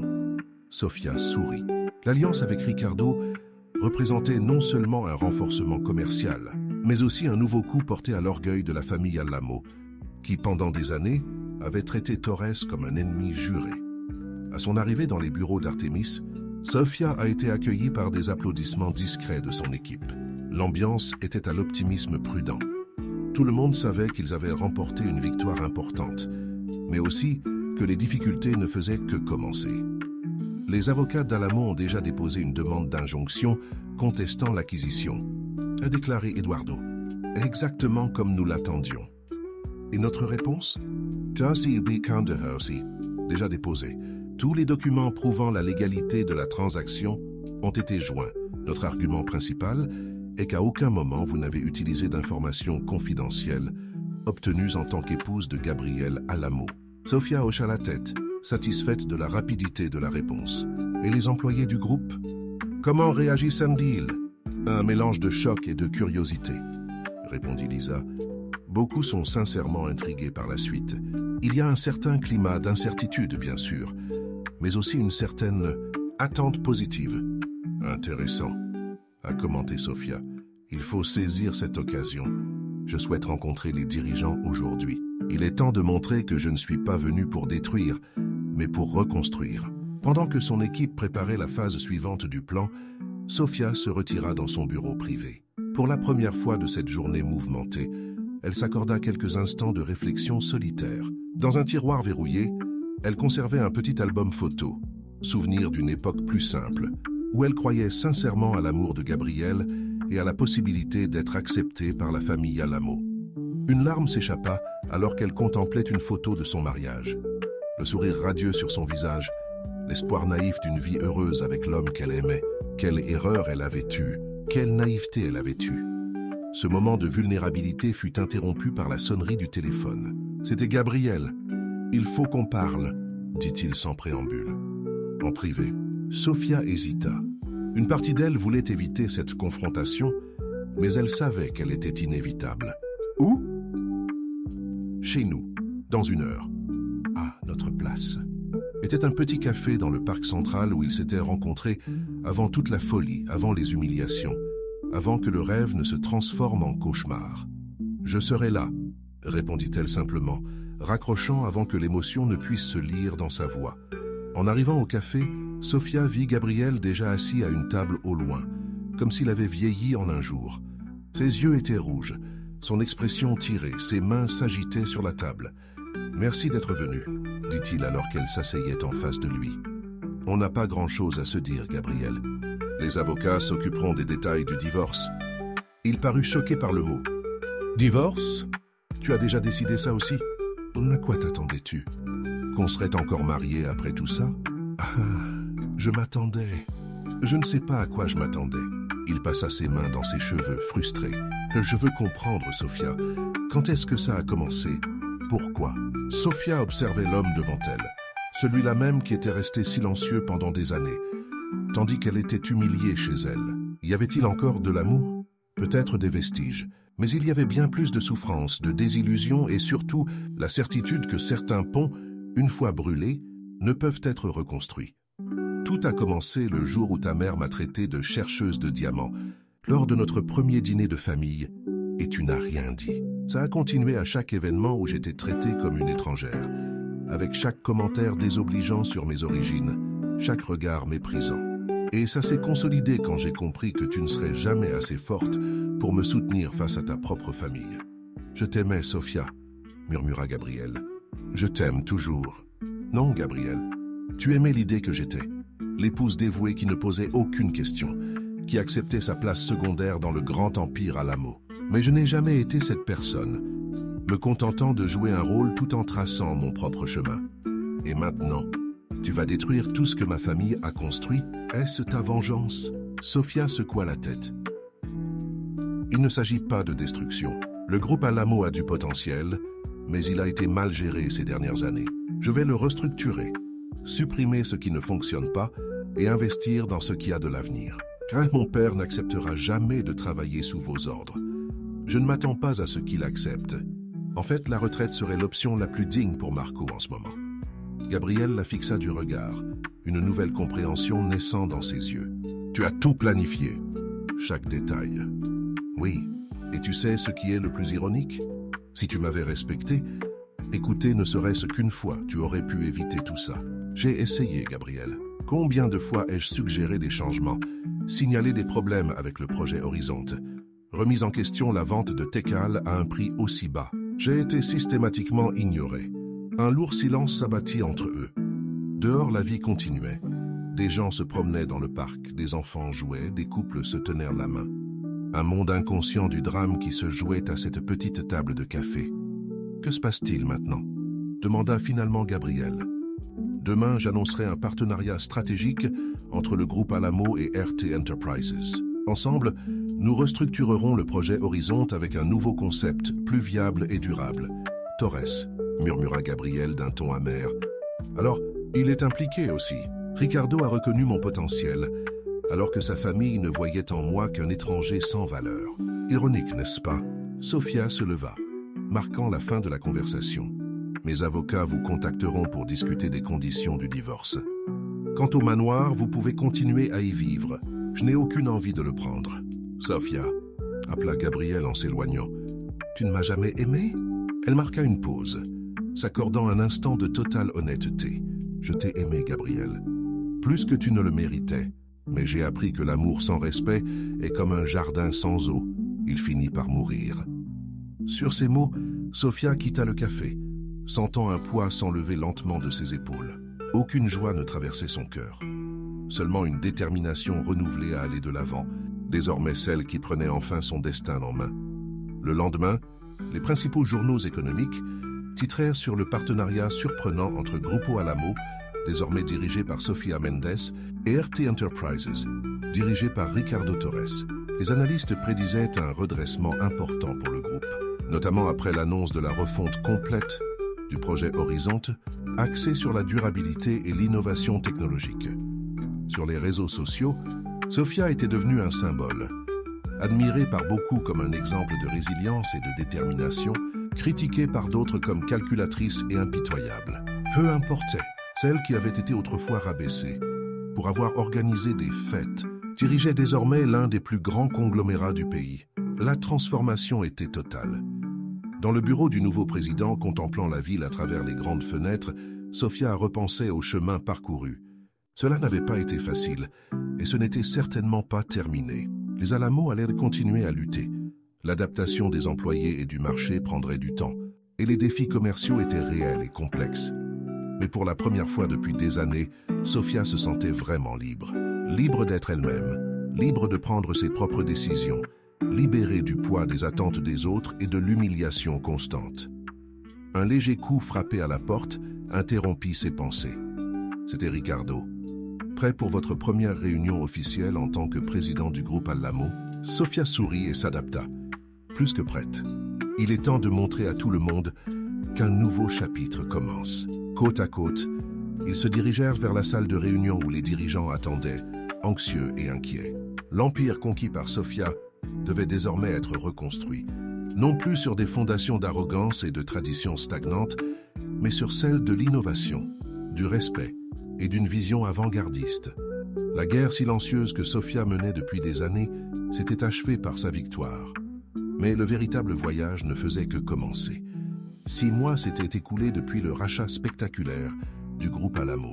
Les couloirs du siège social, autrefois ornés de portraits austères de la famille fondatrice, arboraient désormais un décor plus contemporain et fonctionnel. L'atmosphère même du lieu semblait avoir changé. La lourdeur des traditions et la rigidité de la hiérarchie avaient cédé la place à une atmosphère plus collaborative et dynamique. Sofia avait procédé à d'importants changements structurels. Le premier et le plus symbolique fut le changement de nom de l'entreprise en groupe Artemis Alamo, signe à la fois de continuité et de transformation. Cette décision a suscité la controverse parmi les dirigeants, mais a été accueillie avec enthousiasme par les marchés financiers qui ont vu dans cette nouvelle direction une opportunité de moderniser un conglomérat connu pour sa rigidité. Dans son spacieux bureau de la présidence, Sophia analysait les résultats du dernier trimestre. Les prévisions initiales avaient été dépassées. La restructuration commençait à porter ses fruits. L'action a progressé de 28% depuis l'arrivée de la nouvelle direction, qu'a commenté Lisa, désormais directrice financière du groupe. Les analystes revoient leurs prévisions à la hausse. Et le projet Horizonte, demanda Sophia, faisant référence à l'entreprise qui avait failli mener les Alamos à la faillite. La refonte progresse comme prévu. Le partenariat avec RT Enterprises nous a permis de résoudre les problèmes géologiques grâce à une approche innovante. Les coûts ont été réduits de 25% et le calendrier de livraison a été respecté. Sophia hocha la tête, satisfaite. La décision de maintenir le projet, mais avec une vision totalement nouvelle, était risquée. Beaucoup s'attendaient à ce qu'elle l'annule simplement, en guise de rupture symbolique avec le passé. Au lieu de cela, elle choisit de le transformer en un modèle de durabilité et d'innovation technologique, en exploitant les synergies entre Techal, PropTech et les ressources de RT Enterprise et les anciens dirigeants. Des progrès? Lisa hésita. La plupart s'adaptent bien à la nouvelle culture d'entreprise. Certains résistent encore, notamment les plus proches de la famille Alamo. Mais les indicateurs de performance ne mentent pas. Les résultats parlent d'eux-mêmes. Le processus n'avait pas été simple. Au cours des premiers mois, Sophia s'est heurtée à la résistance ouverte de plusieurs dirigeants fidèles aux anciens actionnaires majoritaires. Certains ont tenté de saboter les initiatives, d'autres ont tout simplement refusé de collaborer. Au lieu de procéder à des licenciements massifs, comme beaucoup l'attendaient, Sophia a opté pour une approche plus stratégique. Elle a fixé des objectifs clairs et mesurables, créé des programmes d'intéressement axés sur les résultats et surtout offert à chacun de véritables opportunités de démontrer sa valeur. J'ai reçu confirmation pour l'entretien avec Revista Empresarial, a déclaré Eduardo, désormais directeur juridique du groupe. Ce sera le premier entretien important depuis la transition de contrôle. Sophia prit une grande inspiration. Elle avait délibérément évité toute exposition médiatique durant les premiers mois, préférant laisser les résultats parler d'eux-mêmes avant de donner des interviews approfondies. Maintenant, avec des chiffres positifs à présenter, elle se sentait prête à donner sa version des faits. Confirmé pour la semaine prochaine. Mais précisez bien que je ne discuterai pas de questions personnelles liées au divorce. Le divorce de Sophia et Gabriel a été prononcé 3 mois après le rachat du groupe. Étonnamment amiable dans les circonstances, la procédure s'est déroulée avec une discrétion inhabituelle pour des personnalités aussi influentes. Sophia a refusé de demander une quelconque compensation financière au-delà du partage légal des biens acquis pendant le mariage. Gabriel, pour sa part, n'a contesté aucun aspect de l'accord. La dernière rencontre pour la signature des documents avait été brève et mélancolique. Ils se séparèrent comme des étrangers qui croyaient autrefois se connaître intimement. « J'espère que tu trouveras la paix que tu recherches », furent les derniers mots de Gabriel. « Je ne recherche pas la paix », répondit Sophia. « Je recherche un but. » Quant aux autres Alamos, chacun suivit un chemin différent. Marco, trop fier pour accepter un poste sous les ordres de Sophia, annonça officiellement sa retraite et partit à l'étranger. Elena, après une période d'isolement social, commença discrètement à se réinventer, canalisant son énergie vers des causes philanthropiques authentiques, peut-être une forme de rédemption tardive. Camille, le plus pragmatique des trois, contacta Sophia à la surprise générale 3 mois après le changement de direction. « Je sais que je n'ai aucun droit de demander quoi que ce soit », a-t-elle déclaré lors d'une réunion tendue, mais j'ai toujours été la seule à me soucier véritablement de l'entreprise, au-delà des apparences. J'aimerais avoir l'occasion de faire mes preuves. Sophia étudia attentivement son ancienne belle-sœur. Sa demande était-elle sincère, ou s'agissait-il simplement d'un stratagème pour saboter la nouvelle administration de l'intérieur? Pourquoi devrais-je te faire confiance, Camille? Tu as participé activement à toutes les humiliations que j'ai subies, parce que je comprends mieux que quiconque ce que tu as traversé. te répondit Camille avec une franchise inattendue. J'ai grandi en étant la fille décevante, qui n'a jamais reçu la même reconnaissance que Gabrielle, même si j'avais plus de talent pour les affaires. Je sais aussi ce que c'est que d'être sous-estimé. Cette révélation a changé la vision de Sophia. Après une série d'entretiens formels et d'évaluations techniques, Camille a été embauchée à la tête de la nouvelle division commerciale, un poste où ses talents pouvaient être mis à profit, mais sous une supervision constante. À la surprise générale dont Sophia, elle s'est révélée extrêmement compétente et loyale envers la nouvelle direction. Il y a encore une chose. Tidy Eduardo, interrompant les réflexions de Sophia. Ricardo Torres aimerait discuter de la possibilité d'étendre notre partenariat aux marchés internationaux. Sophia sourit légèrement. Sa relation avec Ricardo avait évolué d'une alliance stratégique à un partenariat fondé sur le respect mutuel, puis progressivement à une relation plus personnelle. Il était encore trop tôt pour définir précisément ce qui se tramait entre eux, mais un lien indéniable transcendait les intérêts commerciaux. Planifier un dîner d'affaires pour discuter des détails, répondit Sophia, gardant un ton professionnel malgré la légère rougeur qui colorait ses joues. Lisa, qui connaissait Sophia mieux que quiconque, sourit légèrement face à sa réaction. On dirait que ce ne sont pas seulement les affaires qui prospèrent. Concentrez-vous sur les rapports financiers, directeur, répondit Sophia avec un sourire pincé. Cet après-midi-là, Sophia consacra quelques heures à un engagement devenu essentiel à sa nouvelle routine. En centre-ville, dans un bâtiment discret, se trouvait l'Institut Artemis, une association à but non lucratif qu'elle avait fondée pour donner plus d'autonomie aux femmes entrepreneurs, à faible revenu. Les histoires que j'ai entendues aujourd'hui étaient inspirantes, a commenté Sophia en parcourant les couloirs de l'Institut aux côtés de sa coordinatrice, surtout celle de Madame Oliveira et de sa petite boulangerie.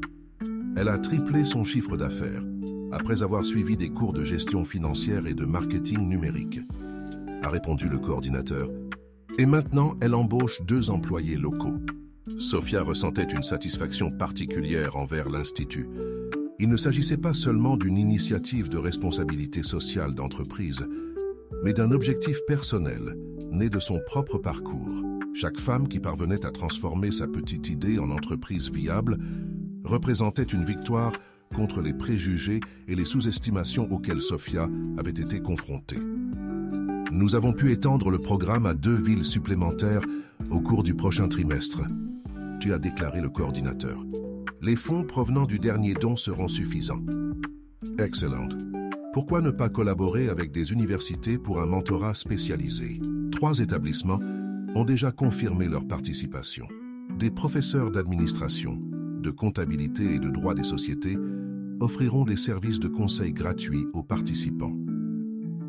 À la fin de la visite, Sophia s'est arrêtée pour discuter avec quelques participantes du programme, des femmes d'âge et d'horizons différents, unies par le désir de construire leurs propres projets et de devenir indépendantes grâce à l'entrepreneuriat. Sophia a perçu en chacune d'elles le reflet de son propre parcours. Le plus dur a été de convaincre ma famille que ma petite entreprise n'était pas qu'un simple passe-temps, a commenté un participant. Au début, personne ne me prenait au sérieux. Je connais bien ce sentiment, répondit Sophia. L'important est de persévérer et de prouver sa valeur par des résultats. On peut ignorer tes paroles, mais on ne peut pas nier tes actes. Alors qu'elle quittait l'Institut, Sophia a été abordée par un jeune journaliste qui l'attendait visiblement. Madame Mendes, pourriez-vous commenter les rumeurs selon lesquelles vous négociez la réintégration de Gabrielle Alamo au conseil d'administration du groupe? Sophia a gardé son sang-froid, habituée aux spéculations constantes de la presse sur la dynamique familiale et commerciale. Nous ne commentons pas les rumeurs. Toutes les décisions de l'entreprise reposent exclusivement sur des critères techniques et stratégiques. En cas d'annonce officielle, vous en serez informé par les canaux appropriés. En réalité, Gabrielle avait bel et bien sollicité un rendez-vous pour discuter de son éventuelle participation dans l'entreprise. Sophia n'avait pas encore décidé comment réagir. D'un côté, elle voyait l'intérêt de se réconcilier avec le passé, de montrer qu'elle était capable de distinguer les problèmes personnels des problèmes professionnels. De l'autre, elle se demandait si Gabrielle avait vraiment compris les leçons des derniers mois et s'il méritait une seconde chance. De retour dans son appartement, un spacieux duplex du centre-ville qu'elle avait acheté après son divorce, Sofia s'autorisa un moment d'introspection. Son nouveau chez-soi était à l'opposé de la demeure Alamo. Moderne, fonctionnel, décoré d'objets qui reflétaient véritablement ses goûts personnels et non les attentes des autres. Sur la terrasse, admirant le coucher de soleil sur la ville, Sofia reçut un message de Ricardo. Dîner confirmé pour demain. J'ai des nouvelles intéressantes concernant le projet international.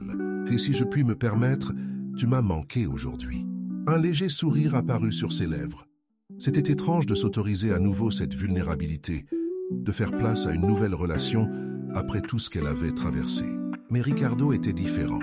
Il la voyait d'abord comme une femme d'affaires compétente, puis comme une femme intéressante. Il n'avait jamais cherché à la rabaisser ou à la contrôler. Au contraire, il semblait sincèrement admiratif de sa force et de sa détermination.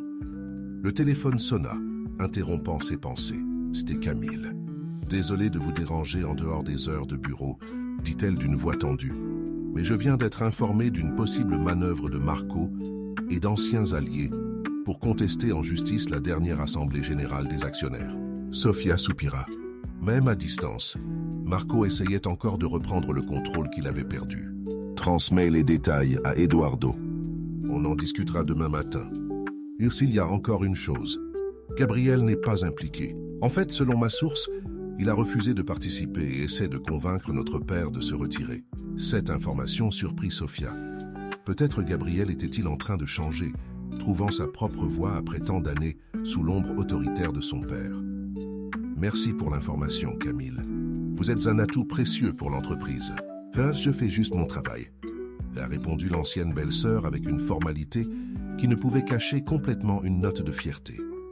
Après avoir raccroché, Sofia retourna contempler le paysage urbain, désormais parsemé de lumière qui commençait à s'allumer. 6 mois plus tôt, elle était prisonnière d'un mariage sans amour, étouffée par une famille qui la méprisait et dissimulait ses véritables talents. Aujourd'hui, elle dirigeait un empire commercial, inspirait d'autres femmes grâce à l'Institut et commençait peut-être à ouvrir à nouveau son cœur. Le voyage n'avait pas été facile. Il y avait eu des moments de doute, de peur et de solitude. Il y avait des nuits où elle se demandait si le prix de la vengeance était trop élevé, si elle ne devenait pas aussi froide et calculatrice que ceux qui l'avaient blessée. Mais chaque étape douloureuse l'avait conduite jusqu'ici, non seulement à la tête d'une entreprise, mais aussi aux commandes de sa propre vie. En rentrant dans l'appartement, Sofia s'arrêta devant une petite photo encadrée sur l'étagère, le seul souvenir qu'elle avait de son passé de Sofia Alamo. Ce n'était pas une photo de mariage, ni une photo de famille, mais une photo d'elle lors de son premier jour de travail comme organisatrice d'événements, souriant avec l'enthousiasme de celle qui débute sa carrière. Cette jeune rêveuse n'aurait jamais pu imaginer le voyage extraordinaire qui l'attendait. Les humiliations auxquelles elle serait confrontée, la force intérieure qu'elle découvrirait et le retournement de situations stupéfiants qui transformerait chaque rejet en carburant pour son succès. Sofia toucha doucement l'image, comme si elle disait adieu à une version antérieure d'elle-même, non pas avec tristesse, mais avec un profond respect pour le chemin parcouru.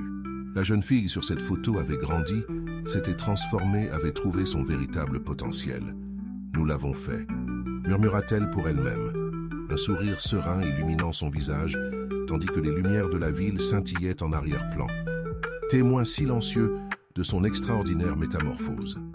2 ans s'étaient écoulés depuis la transformation du groupe Alamo en groupe Artemis Alamo.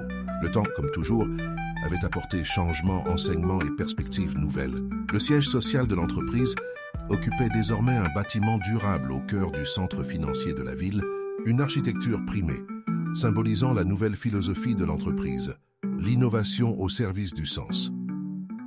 Le hall principal présentait une installation artistique époustouflante.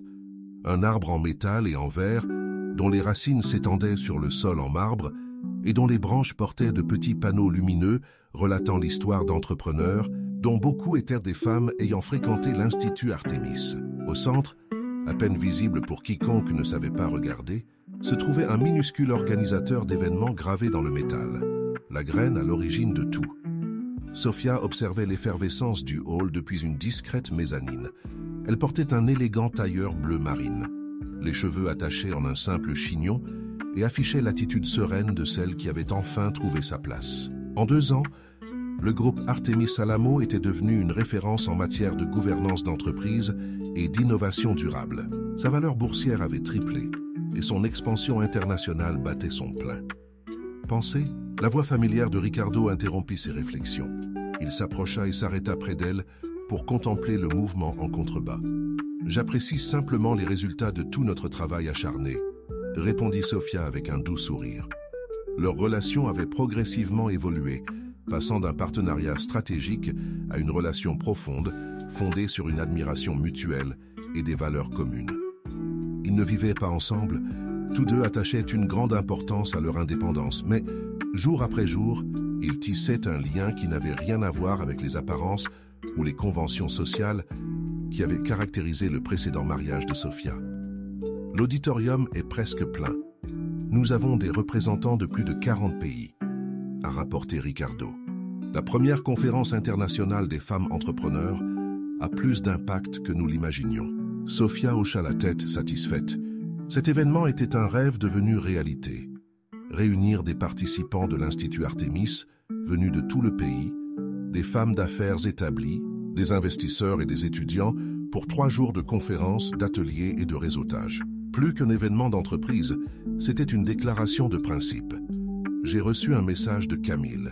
Elle est déjà sur scène, en train de finaliser les derniers détails. L'évocation de son ancienne belle-sœur semblait encore étrange compte tenu de leur histoire.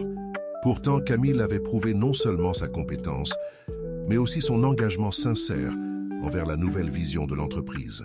En tant que directrice de la division internationale, elle était responsable de l'expansion du groupe sur de nouveaux marchés, avec des résultats impressionnants. La relation entre les deux femmes avait évolué d'une méfiance mutuelle à un respect professionnel qui, étonnamment, frisait l'amitié. « Et les invités spéciaux ?» demanda prudemment Ricardo. Sofia prit une grande inspiration. Elena a confirmé sa présence.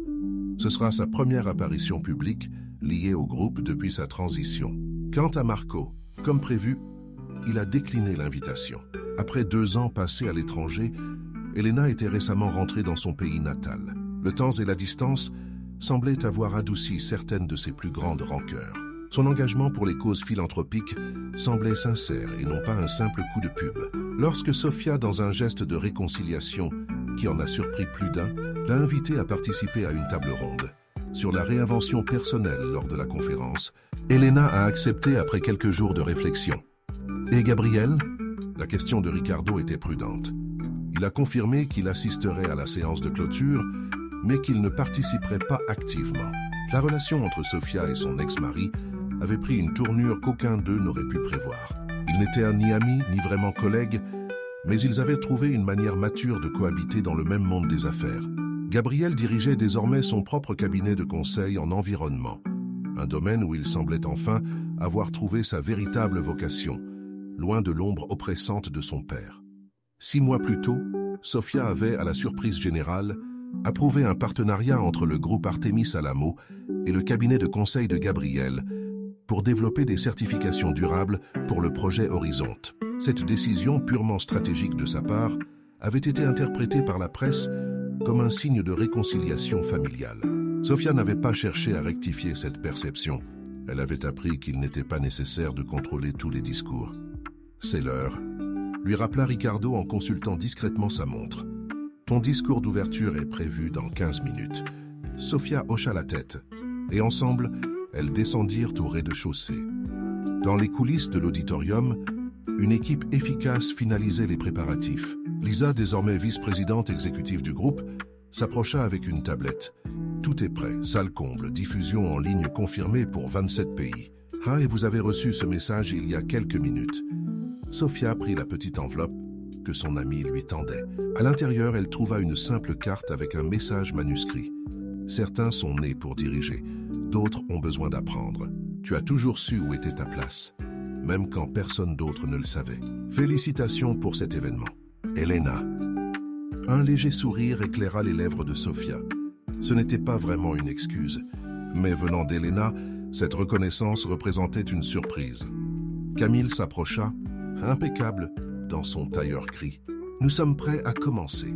Le gouverneur vient d'arriver et le ministre est déjà au premier rang. Un signe de la presse financière? Tous les principaux médias l'ont confirmé. Et des rumeurs circulent, selon lesquelles son discours sera diffusé en direct sur les chaînes internationales. Sophia prit une grande inspiration, ajustant mentalement sa concentration. Peu importe le nombre de fois où elle prenait la parole en public, et ces 2 dernières années, c'était fréquent. Elle ressentait toujours ce mélange de nervosité et de détermination avant de monter sur scène. Ricardo s'approcha et lui tendit discrètement la main. « Tu brilleras, comme toujours. » Elle lui serra brièvement la main, un geste simple qui avait plus de sens que n'importe quelle démonstration publique d'affection ne pouvait l'exprimer. « Mesdames et messieurs, c'est avec un grand honneur que nous vous présentons la fondatrice de la Conférence internationale des femmes entrepreneurs, présidente du groupe Artemis Alamo et de l'Institut Artemis Sophia Mendes. » Des applaudissements résonnèrent dans l'auditorium, tandis que Sophia s'avançait d'un pas décidé vers le centre de la scène. Sous les projecteurs, elle aperçut des visages familiers et inconnus, tous unis par un même objectif. Au premier rang, elle aperçut Elena assise, raide, mais l'air attentif. Quelques rangs plus loin, Gabriel observait discrètement, se fondant presque dans la foule. « Bonjour à tous. Bienvenue à la première conférence internationale des femmes entrepreneurs. » Sa voix semblait confiante, se projetant à travers l'auditorium sans effort apparent. Il y a exactement 5 ans, j'étais un petit entrepreneur qui luttait pour faire entendre sa voix dans un monde qui s'obstinait à me sous-estimer. Aujourd'hui, je me présente devant vous non seulement en tant que dirigeant d'un groupe d'entreprises, mais aussi en tant que personne, ayant appris que nos plus grands obstacles se révèlent souvent être nos plus grandes opportunités.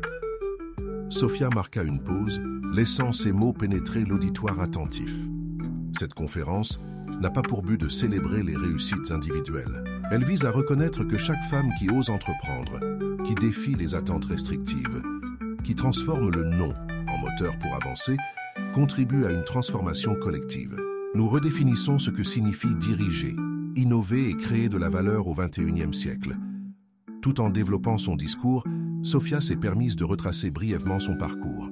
D'organisatrice d'événements sous-estimés à leader internationalement respecté, d'épouse réduite au silence à femme qui a trouvé sa propre voie et a aidé d'autres à trouver la leur, de victime d'humiliation à architecte de son propre destin. Beaucoup me demandent si le succès apporte vengeance ou pardon. En réalité, il apporte quelque chose de bien plus précieux, la clarté. J'ai appris que le véritable pouvoir ne réside pas dans le contrôle des autres, mais dans la libération de son propre potentiel. Il ne consiste pas à rendre les humiliations, mais à les transformer en tremplin vers notre évolution. Son regard croisa brièvement celui d'Elena, qui gardait une expression impassible mais attentive. Puis, l'espace d'un instant, il croisa celui de Gabriel, qui hocha la tête presque imperceptiblement, un geste silencieux de reconnaissance. Au cours des 3 prochains jours, nous partagerons nos histoires, nos stratégies et nos visions d'avenir. Mais surtout, nous renforcerons un réseau d'entraide qui transcende les frontières, les secteurs et les générations. Car lorsqu'une femme s'épanouit, elle ouvre la voie à de nombreuses autres. Le discours s'est poursuivi pendant 20 minutes, alternant données concrètes sur l'entrepreneuriat féminin et réflexions personnelles soigneusement sélectionnées. À la fin, elle a reçu une ovation debout. En coulisses, après avoir salué des dizaines de personnes, Sophia a enfin trouvé un moment de calme. Ricardo avait été convoqué pour une interview. Lisa coordonnait le prochain panel et Camille accompagnait un groupe d'investisseurs internationaux. C'est pendant ce bref intervalle qu'Hélène apparut, marchant avec l'élégance étudiée qui l'avait toujours caractérisée. Un discours impressionnant, commenta-t-elle en gardant une distance respectueuse. J'ai toujours su que tu avais une intelligence particulière, mais j'avoue avoir sous-estimé tes capacités de leadership.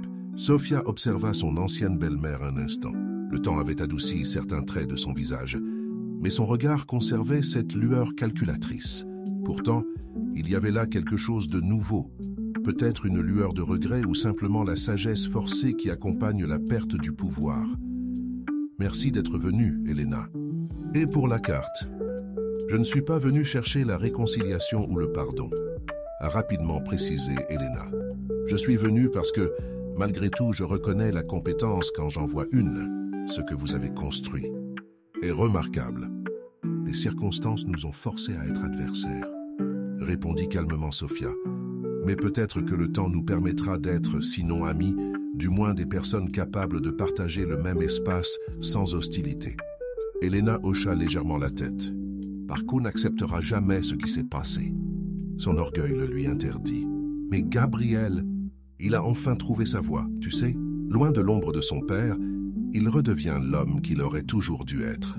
Je suis heureuse pour lui, répondit Sofia avec sincérité. Nous méritons tous de trouver notre véritable raison d'être. Un silence pensif s'installa entre elles. Deux femmes fortes qui, dans des circonstances différentes, auraient pu être des alliés plutôt qu'ennemis. Je dois retourner à l'auditorium, dit finalement Elena. Je suis particulièrement intéressée par la table ronde sur la philanthropie stratégique. Bien sûr, et Elena, Sofia marqua une pause, choisissant ses mots avec soin. Si vous souhaitez en savoir plus sur le travail de l'Institut Artemis, nos portes sont ouvertes. Un léger sourire éclaira le visage de l'ancienne belle-mère. Qui sait? L'avenir réserve toujours des surprises, n'est-ce pas? Sur ce, Elena partit, laissant Sofia à ses pensées. Quelques minutes plus tard, Gabriel apparut, comme s'il avait attendu le départ de sa mère pour s'approcher. Félicitations pour l'événement, Sofia, et pour tout ce que tu as construit. Contrairement à sa mère, Gabriel semblait véritablement transformé. Il y avait dans son regard une sérénité qu'il n'avait jamais connue pendant son mariage, comme s'il avait enfin trouvé le réconfort dans sa peau. Votre cabinet fait un excellent travail sur le projet Horizonte. Tam a répondu Sofia, gardant un ton professionnel mais cordial. C'est gratifiant de travailler sur quelque chose qui fait vraiment la différence. Il hésita un instant. Je voulais que tu saches que j'ai compris les leçons. Ça a pris du temps, mais j'ai compris ce que tu essayais de me montrer depuis des années. Sofia hocha la tête, incertaine de la réponse. Il fut un temps où de tels mots auraient tout signifié pour elle. Maintenant, il ne faisait que confirmer qu'elles avaient toutes deux évolué, dans des directions différentes mais tout aussi valables. Je suis content que tu aies trouvé ta voie, Gabriel. Vraiment content. Oh, toi et Ricardo, commença-t-il, mais il s'arrêta, visiblement incertain de la pertinence de la question. Sofia s'autorisa un léger sourire. Nous construisons quelque chose de solide, à notre rythme et selon nos propres conditions. Ils semblent t'apprécier pour ce que tu es vraiment. Oh, observa Gabriel. J'aurais dû faire quelque chose. On fait tous des erreurs, Gabriel. L'important, c'est d'en tirer des leçons. Un assistant s'approcha et l'informa que Sofia était attendue pour la prochaine séance. Gabriel comprit le message. Je ne vais pas vous prendre plus de temps. Je voulais juste vous dire que malgré tout, je ne regrette pas de vous avoir rencontré, Sofia. Vous avez transformé ma vie, même si ce n'était pas comme nous l'avions imaginé. D'un bref signe de la main, il s'éloigna, se fondant dans la foule. Sofia le regarda partir avec un étrange sentiment de clôture, comme si un chapitre resté à moitié terminé était enfin clos. Ricardo apparut à ses côtés et lui prit discrètement la main. « Tout va bien ? Tout est parfait. » répondit-elle avec un sourire sincère. Il est temps de passer à autre chose. Le reste de la journée s'est déroulé dans un tourbillon d'activités. Sofia a participé à des tables rondes, accordé des interviews et rencontré des entrepreneurs de différents pays. En fin d'après-midi, elle a trouvé le temps de visiter l'exposition dans le hall principal où des femmes de l'Institut Artemis ont présenté leurs entreprises. Parmi les stands, une confiserie artisanale a attiré son attention. Madame Oliveira, l'une des premières bénéficiaires du programme, dirigeait désormais une entreprise qui fournissait des confiseries à des hôtels de luxe et à des événements d'entreprise. Madame Sofia, s'exclama le pâtissier en la voyant. Quel honneur de vous accueillir chez nous. Heureusement, avec plaisir, répondit Sofia en admirant les confiseries raffinées exposées. Votre entreprise a connu une croissance impressionnante depuis notre dernière conversation. Grâce aux enseignements de l'Institut, je n'ai jamais oublié ce que vous m'avez dit lors de ce premier cours. Ne laissez pas l'imagination des autres limiter vos rêves. Sofia sourit, se souvenant de la phrase devenue un mantra personnel. Tu as fait plus que rêver. Tu as transformé ce rêve en réalité. Harrison, tout comme vous, madame. Tout le monde parle de la façon dont vous avez transformé un empire stagnant en une entreprise d'avenir. Ça a été un sacré parcours, t'as admis Sofia. Mais ça en vaut la peine quand je vois des résultats comme le vôtre. De retour dans l'auditorium principal pour la séance de clôture de la première journée, Sofia a éprouvé un profond sentiment d'accomplissement. non seulement pour le succès de l'entreprise ou l'impact de l'Institut, mais aussi pour l'intégrité de son parcours. Par moments, elle craignait de devenir comme ceux qui l'avaient blessée, calculatrice, impitoyable, obsédée par le pouvoir. Mais chaque décision, chaque pas n'avait pas été guidé par un désir de vengeance, mais par la détermination de créer quelque chose de significatif, quelque chose qui transcende les structures mêmes qui tentaient de la limiter. Ce soir-là, après la clôture des activités, Sofia et Ricardo ont dîné dans un petit restaurant à l'écart du centre, un endroit simple mais accueillant, où ils ont pu discuter sans les formalités des environnements d'entreprise. Une journée historique, a-t-il commenté en levant son verre pour un toast discret. Vous avez transformé une conférence d'affaires en un mouvement. Sofia sourit en faisant teinter son verre contre le sien. Nous n'avons fait que planter la graine. Le mouvement grandira tout seul. En parlant de croissance, Ricardo hésita brièvement, ce qui était inhabituel pour quelqu'un d'ordinaire si sûr de lui. J'aimerais discuter de quelque chose avec toi. Le ton sérieux la fit hausser les sourcils avec curiosité. Des problèmes avec l'expansion internationale. Non, ce n'est pas une question de business. Il marqua une pause, choisissant ses mots avec soin. C'est de nous qu'il s'agit. De l'avenir. Sofia ressentit un léger frisson d'impatience. Je t'écoute. Au cours des 2 dernières années, nous avons bâti quelque chose qui va bien au-delà d'un partenariat commercial. J'ai trouvé en vous non seulement la brillante dirigeante que tout le monde admire, mais aussi une femme extraordinaire qui m'inspire à m'améliorer chaque jour.